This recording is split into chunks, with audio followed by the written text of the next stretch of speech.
Tuning in to Chaos Culture Radio, dropping knowledge in the studio you already know.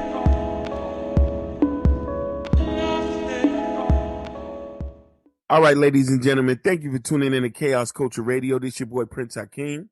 This your man Ronnie Ron. Hakeem, how's it going? Happy New Year, Happy man. New Year to you too, brother. We Great back seeing you, at man. it How you again. been? I've been living. We've been trying to survive through this treacherous water. Now, we about to talk about some heavy stuff today, but I got a special guest today. You know what I mean? I can't even call him my friend, but my brother from another mother. I've been knowing this man for over 10 years. Wow, 10 years? You hid him from me, man? My bad. Listen, I was gonna unleash him on y'all, but y'all wasn't ready for Muhammad yet. He's the one that made me take my shahada. You know what I'm saying? This is my brother. I love him. And I want to introduce my brother, Mr. Muhammad. How's it going, Mr. Muhammad? How you doing? I'm doing great. It's always good to be around strong brothers who are using wisdom. Yes. But I just have one correction, though. Only Allah can make one accept Islam and take their shahada. So I thank the brother for whatever small deeds I might have done, but Allah makes us Muslims, makes us men of God. Praise be to Allah. Praise be to Allah. Look how humble my brother say. Listen, I'm trying to praise him. He's still praising. You know what I'm saying? Yeah. That's my brother for life. So today's episode, we're going to talk about some recent events, something that's very particular. And one major thing is about what happened on Capitol Hill. I don't know if y'all brothers have been following that. Yes, I've been following it. I actually heard about it during my vacation, so I actually saw like the chaos in Capitol Hill. Yeah, that's what they call it, chaos on Capitol Hill. What about you, Muhammad? Say that again. What about me as far as what Capitol Hill? Yeah, Capitol. Have you been following up what's been going on Capitol Hill? As much as time permits, yes. Okay. And what is your opinion on it? What did you think about it? My opinion on it, I felt like it was kind of good because it kind of exposed the corruption in the government and showing that the people are fed up and are tired of what's been going on politically. So it kind of shook in American up, and now it's giving the people more awareness of what's actually going on in this world today. Okay. What about you, Muhammad? Well, my opinion is a little unorthodox. Go ahead. First of all, it says in the art of war, to win a battle, you must know thyself and know thy enemy. It doesn't say just know yourself, which is knowing yourself as a black man here in this country. It also says know your enemy, which is the white man here in this country. Then we got other colors in between who are mainly neutral. They might be friends, they might be enemies, whatever. We even got enemies within our own people. But my point is, first of all, let's look at this scientifically. It was a protest, an insurrection, regardless of what the ideology is. It was a protest. It was a breaking of the law. Now, those could have been black people. They could have been Spanish. They just happen to be white. So what should happen to a group of people who rob and loot and storm the Capitol? That's how you sometimes need to look at things, not so much, well, Trump did this, Trump did that. Yeah, that's true. But let's look, what type of individual would do that? That would storm the capital of the civilized world, would storm that in such a savage way with no remorse, even for their own fellow Caucasians. And I mean, we as black people, we're normally the ones that have a problem with the law. You know what I'm saying? These crackers, they was killing their own kind. Or on both sides. They was trying to hurt the police, and the police were trying to hurt them. So what I'm saying is you have a certain type of individual that happens to be white in this case that would do what they did. I mean, it takes a low-level type of individual to do what they did. And that's the type of people we're dealing with here. So that needs to be taken. I was taking it lightly because in one sense, it was just immature that they would do that, but lives were lost.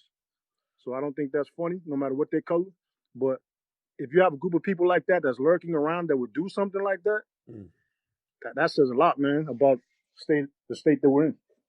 No, definitely. I agree with you, but Now, I've spoke to a lot of people, and I spoke to some radicals, and a lot of people said that that's white boy business, and black people should not mind their business in the white folks' business. Well, that's not according to Sun Tzu. You got to know both sides of the equation if you're going to win. Let's say we were in power. Let's say this was South Africa. Yeah. And a bunch of white people stormed the Capitol. Okay, you would call in your police. You would call in your armed men. You would call in regular citizens if you had to. Whatever you had to do to stop these criminals, regardless of their color, to stop them from doing what they're doing. So you have to, if you in power, like Obama was in power, what would Obama have done? He would have called the police. First of all, Obama wouldn't have decided anything. Obama, the worst crime he committed was wearing a tan suit, they say, during his presidency. Even though I like the suit personally. That's my suit right there. Yeah.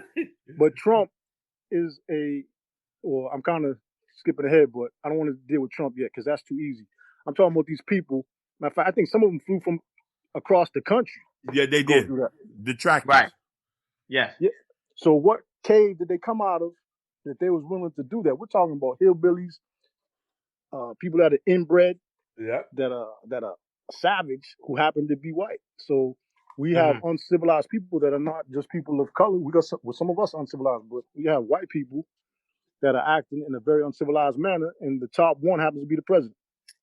No, definitely. We can all agree here that since his whole presidency, he's incited all type of stuff to go down. Now, the main thing that triggered me about this was that you had a lot of people was commenting and say that the way the police was handling the white folks was racist, meaning that they should handle them the same level of intensity that white police officers handle blacks. And, a lot of people was commenting how a lot of police officers was just standing right beside and letting them storm the building. They went inside, took over everything. You know what I mean? Which a lot of that wasn't the case. There was reports of a black officer inside the Capitol building who had upped that fire on them, like really let that peace show. And this is why I was saying that, the main thing was a lot of black people was mad the treatment that they was getting. Right. Yeah, you can actually see it was two different type of treatment. Like for example, when it came to the Black Lives Matter, you see how the police force was more aggressive than it was in this riot. So a lot of people, especially a lot of black people, they feel like there was a lot of white privilege going on, for them to see it in camera, because we talk about this all the time, but to see it in camera, we felt a lot of black people felt emotionally involved with that, because they were saying, hey, if we go to, like, for example, if a lot of black people go to City Hall, they immediately want to pepper spray us, they immediately want to arrest us. We won't even get 2 inches to the door before the police say, hey, back up or we're going to shoot. But for them to be able to bomb rush the Capitol with no type of reinforcement, it kind of do make you put a lot of question marks in between. Okay, well, I have a problem when we as black folk want to talk about white privilege and talk about unfair treatment. I want to talk about some black privilege.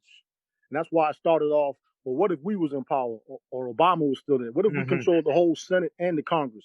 What if we had 1 million strong like we did October 16, 1995? Of course, we didn't commit one crime or even litter that day if we could help it.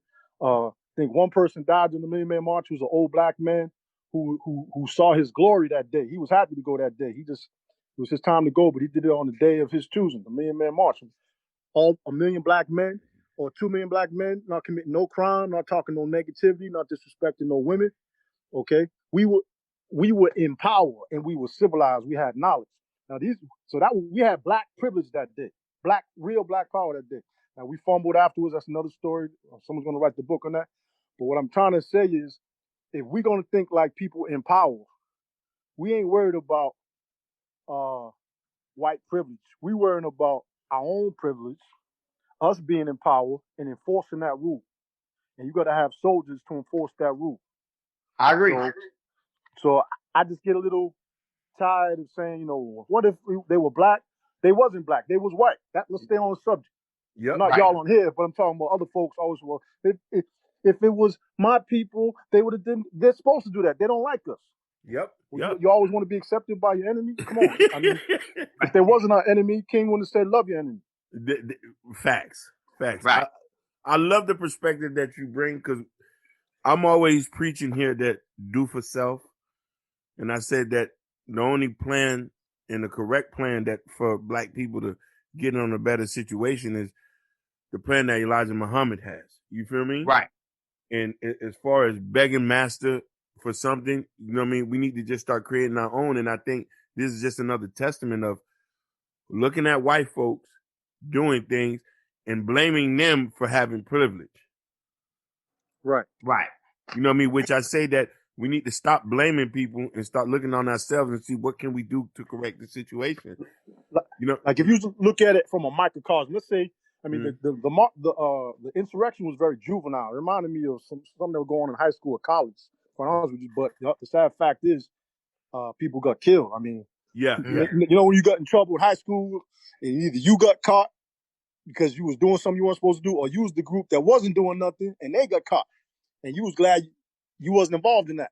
So, like you was on the basketball team or the football team, you was just doing your thing. Some white kids, you know, stole a car. That didn't have nothing to do with you. That's that white kid. You happen to be black, but you the man on the court. You the man with the females. You the man with the nice clothes. This is a white kid. What I'm trying to say is there's white people with problems. Okay? It's not just black people. That's why they did what they did, because they're scared and they're upset. Yeah. Mm-hmm. You don't act like that unless you're scared of what's coming down the pike. Now, we can be strong and act like people who have power, who come from a strong civilization, have history behind us, or we can keep complaining and try to cry racism all the time. I mean, we got a black mayor, I think his name is Mayor Bowser, and we got a black police chief from D.C. that used to be the Charter City. So those are some white folks who are just mad that they lost, and you got a sister who is half Asian, half Jamaican from the Caribbean, who's going to be the vice president. They're upset, and they have problems. They're out of work. Matter of fact, this is what an old black man told me. He said, white folks have mortgages to pay, and they're wondering how they're going to pay them. That is true. That's true. That is true. So we're not the only ones who got financial problems. Hey, that's true. Hey, but the whole aspect of the Capitol riot, you able to see that they was able to come together, and that's the issue black people always have an issue with, is coming together. Because look, they came together and look what happened. So just imagine black people could come together just for this once. Right. I like we that. We could conquer the whole world. No, you're right. You're 100% right. Now you're talking, my brother. No, he did. Because let me tell you something. In that whole situation, not a brick was thrown. You feel me? Exactly. Or a window was broken, or Walmart broken into, or a Target burnt down. Exactly. You see what I'm saying? During this Trump insurrection, I saw someone throw a fire extinguisher, hit cop upside the head. I was like, God damn. Oh, wow. But you see, they made a judgment was to tear down Capitol Hill. But imagine they didn't do it. They didn't break down their own community. But when it comes to blacks, it's like we want to destroy our own community. That don't make any sense. Right, but now here you have white niggas that are looting their own. I like how you said we that. did during the 60s. Yeah. Now we're gonna loot our own cities again, have no businesses. When everything is done, we're gonna turn down our own property. They're tearing down their own property because they are white niggas who have lost knowledge of self. That's what a Negro is, or a savage. Someone lost the knowledge of self. So these people, even other white people, are who have more civilization and understanding, are upset. Republicans want to get rid of Trump, but that was a case of savagery. The whole world saw that. People in Africa, Asia, they were commenting on what's going on in the United States. One African diplomat, I think she was from South Africa, she kind of was like, kind of rough with it. She's like, I'm happy to see what happened in America. I was like, dang. She's like, because they're always blaming us here in Africa for being a banana republic. Look at them. No, wow. You're right. Now the shoe was on the other foot. You're right. But let me ask you a question, Muhammad. Do you think, in your opinion, a lot of people was upset? You know what I mean? Because first and foremost, I don't think a lot of people do read. Do you think a lot of people are scared from a policy point of view, or the point that they just lost Trump? Because to be honest with you, the policies that Biden is putting down doesn't look too copacetic for us. Well, I haven't had a chance to really examine what Biden is doing. I know he talks a good game. Yeah. And he was down with Obama, and he got the sister with him, Miss Harris. So, black folks support me. Had the brother out of South Carolina, what's his name? Help me out. The brother who really put him in there, the congressman who gave him, basically, he was like the godfather, gave him the approval for Black America. And that's how Biden he came out of nowhere, it seemed like, and just beat all the Democratic competitors. But yeah, I'm kind of, again, getting ahead of myself like I always do, but I want to back up a little bit. You can learn a lot from OGs, man. I can't stress that enough. And whether they black or white. When I used to visit my grandmother, I used to see white and black people about to take their last breath in that senior home. And I used to learn a lot from all of them, all colors. And I say that to say, I was sitting with an old white man one day. He was actually in Starbucks. And I asked him, I said, actually, you know how you sit down in the Starbucks or coffee shop, there's nowhere else to sit? Yep, so I had to sit at this man's table. And we drinking coffee, started talking. I said, why do you guys really like Trump? He said, the reason why we like Trump is because Trump has cojones. Trump has balls. I said, okay, I can respect that. Then he was talking about different black men that served in the military. He said, we like those type of black folks, but, we have our standards, y'all have your standards. Yep. Okay. Sometimes you got to see things from another man's point of view, even if you don't agree with it. Another time I was sitting with that was in Florida, actually, when I sat in that coffee shop talking with that white man. One time I was in New York, another coffee shop, and it was crowded. I mean, New York coffee shops were really crowded. And I was sitting with a white man. He happened to be German. So I asked him, I said, so what was it really like in Germany during World War II? And he looks around, makes sure no one's listening, even though it was pretty crowded. And he whispers, he said, those Jews had all the jobs. I was like, damn. He said, they took everything from us. We didn't have anything to eat. So I'm not saying what they did to Jewish people was right. Yeah. But you got to think, why would all these people in Germany do what they did? To that level of extreme. Exactly. Again, it was crazy. Don't get me wrong. It was totally crazy. But there had to be some sort of reason why they would do it. Mm-hmm. Okay, now, let's take it to Trumpites. So it's crazy what they did.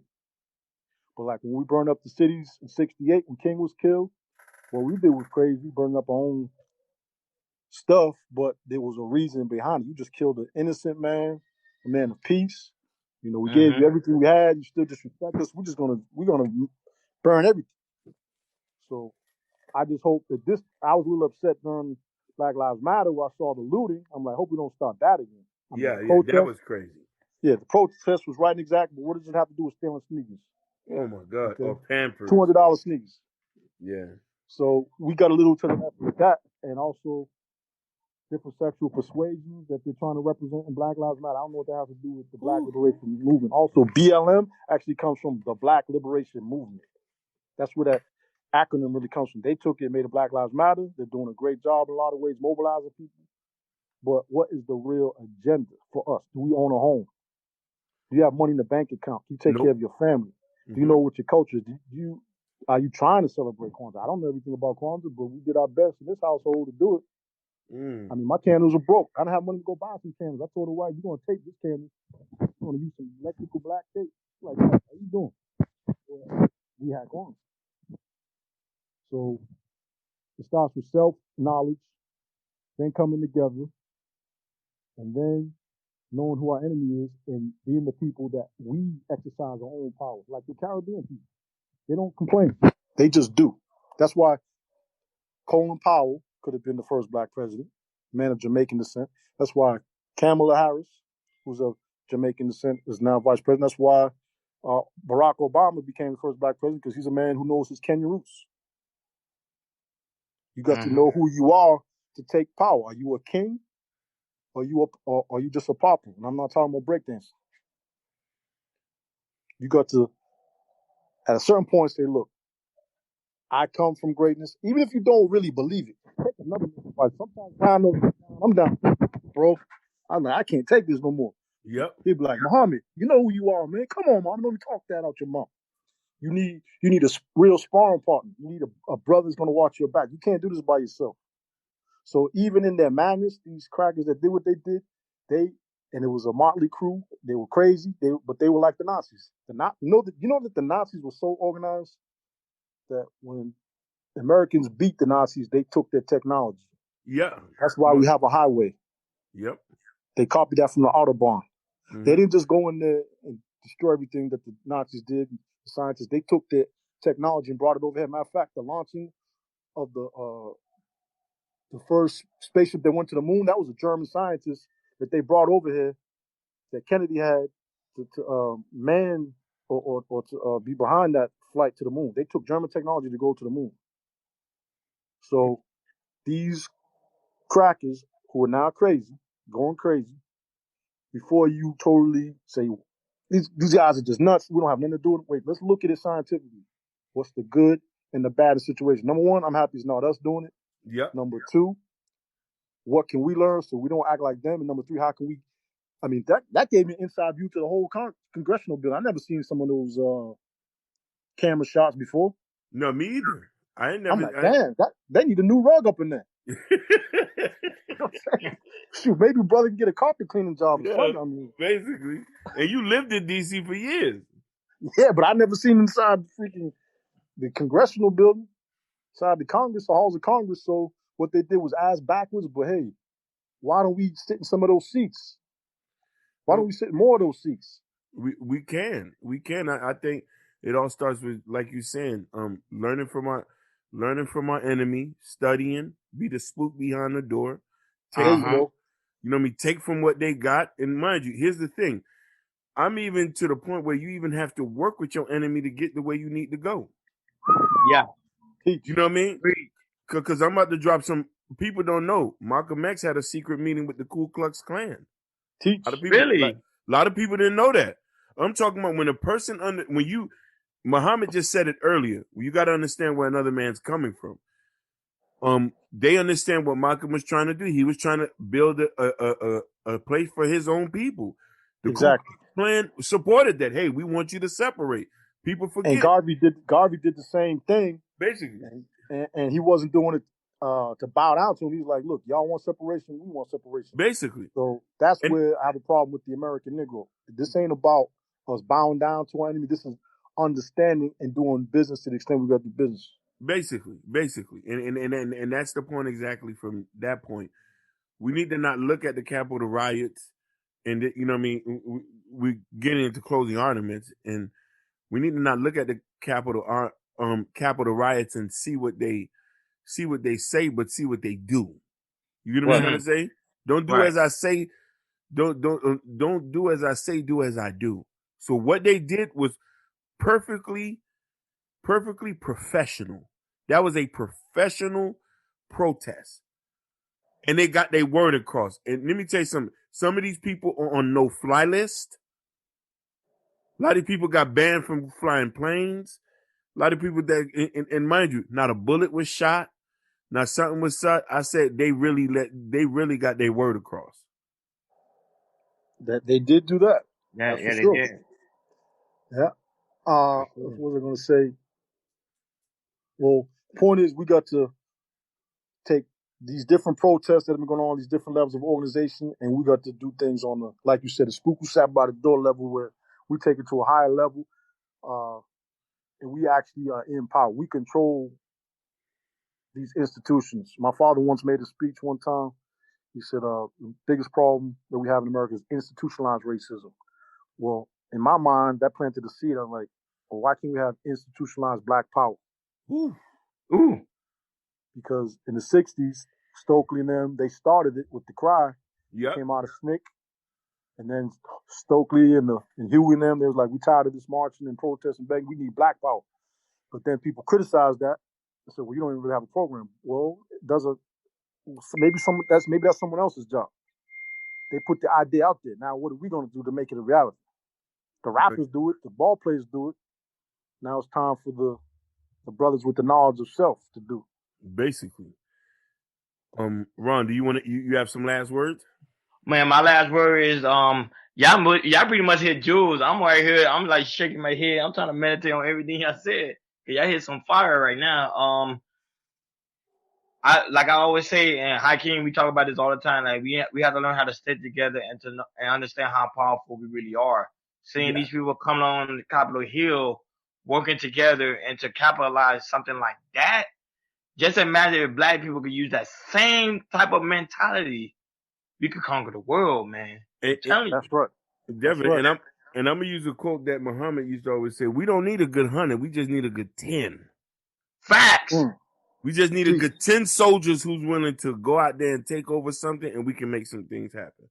That's all you need. Jesus only had 12 disciples. That's all you need. Woo! Teach. Yeah. Now we really getting on some God body stuff now. Yeah. Jesus only had 12. 12. Hey, that's a championship football team. 11. I'm trying to tell you. So shit, we gonna end this episode like this, and Chaos Culture Radio. Culture Radio, we out. Peace. Man, I just appreciate y'all just listening. Stay tuned for the next episode.